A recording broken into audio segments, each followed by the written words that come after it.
प्रबुद्ध जनों, आपको मेरा नमस्कार। आज मैं राम की कुछ वंशावली के बारे में बताना चाहता हूँ।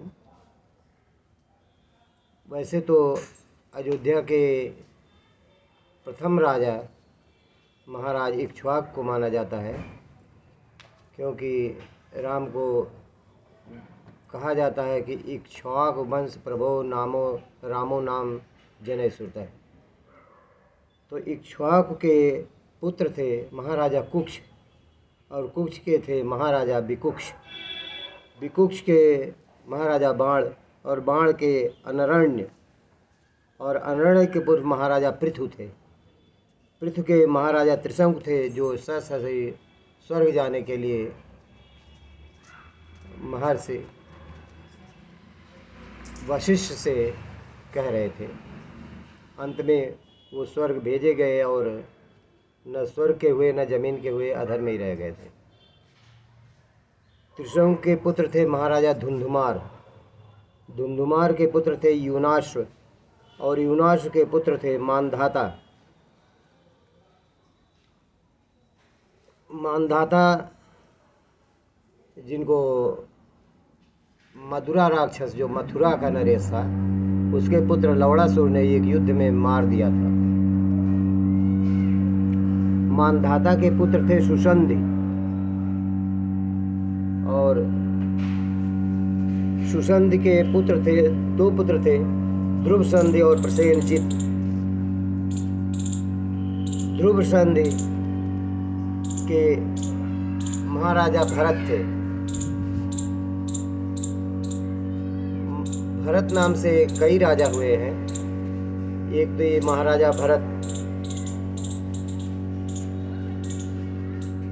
ध्रुवसंधि के, एक महाराजा भरत अभिज्ञान शाकुंतलम वाले, और एक महाराजा भरत राम के छोटे भाई। भरत के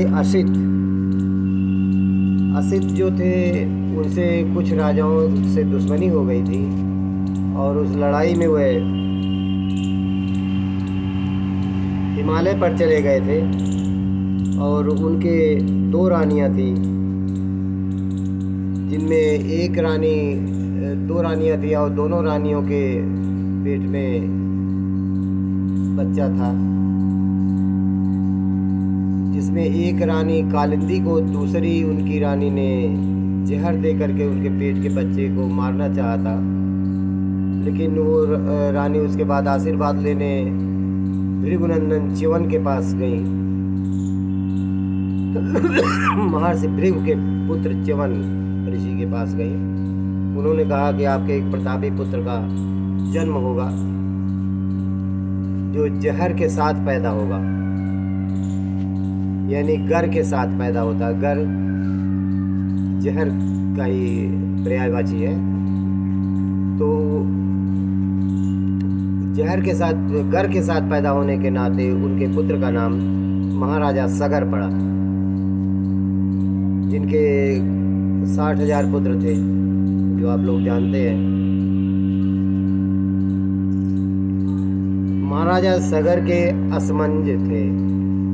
असमंज के महाराजा अंशुमान, और अंशुमान के महाराजा दिलीप थे। दिलीप जिनकी गाय की सेवा, गौ सेवा प्रसिद्ध है। और महाराजा दिलीप के महाराजा भगीरथ हुए, जिनको आप सभी लोग जानते हैं। महाराजा भगीरथ के ककुस्थ, और ककुस्थ के महाराजा रघु हुए। रघु बहुत ही प्रतापी राजा थे, जिनका एक महाकाव्य कालिदास ने लिखा हुआ है, रघुवंश महाकाव्य। उसके बारे में हम अगली बार आपको कुछ जानकारी देंगे। महाराज रघु के प्रवृद्ध और प्रवृद्ध के दो नाम थे। एक श्राप से वो राक्षस हो गए थे, तो प्रवृत्त के दूसरा नाम कलमासपाद, उस नाम से भी वो जाने जाते हैं। कलमासपात के शंखड़ और संकड़ के सुदर्शन हुए, सुदर्शन के अग्निवर्ण और अग्निवर्ण के शीघ्रक, शीघ्रक के मरु, मरु से प्रसूसुक और प्रसूसुक के महाराजा अम्बरीश हुए। अम्बरीश के बारे में भी आप लोग जानते हैं। अम्बरीश के महाराजा नहुस हुए और नहुस के महाराजा ययाति हुए। महाराजा ययाति भी दो वंश में थे। महाराजा ययाति सूर्य वंश में भी थे, राम के, और ये अर्जुन के चंद्र वंश में भी ऊपर की पीढ़ी में थे। ययाति के महाराजा नाभाग पैदा हुए थे और नाभाग के महाराजा अज, और महाराजा अज के परम प्रतापी इंद्र के मित्र महाराज दशरथ पैदा हुए थे, जिनके भगवान राम जन्म लिए थे। धन्यवाद। अगली बार महाराजा रघु के बारे में